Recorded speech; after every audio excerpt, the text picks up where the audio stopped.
If you've ever dreamed of traveling into space, the clock is ticking. The Canadian Space Agency is in the middle of a recruiting drive looking for the next generation of astronauts. You've still got a little over a month to submit an application, but as Mike Armstrong explains, it's going to be more than a little competitive. And liftoff. It may be one of the rarest jobs in the world. Getting a seat on a rocket ship is fairly exclusive. Well, Carl Saad is leading the team that will pick Canada's next class of astronauts. Roughly 30 people or more working on this campaign right now full-time.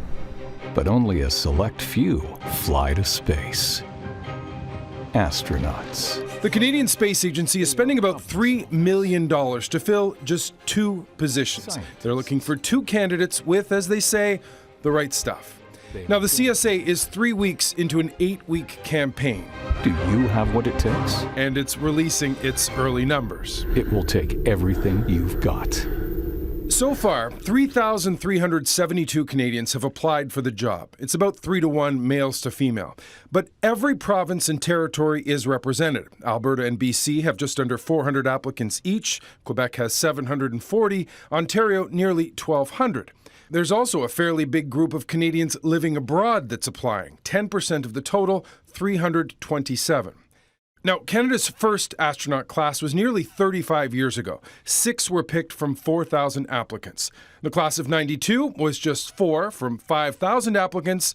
And Canada's current class was picked 6 years ago, 2 out of 5,000 applicants. Judging by the numbers so far, the odds are going to be even tougher this time around. Obviously, we're going to have to filter that down. The plan is to sift through the applicants and find 200 to move forward. Those people will go through some of the process. Then it'll be whittled down to just 40 and then whittled down again. We are looking at, in the end, working with 20 top candidates and finding the 2 astronauts that we're looking for within that group of 20.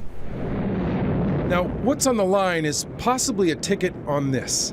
NASA's Orion spacecraft will take astronauts within the next couple of decades for the first time past the moon.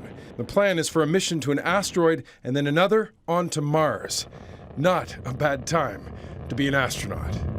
Mike Armstrong, Global News, Montreal.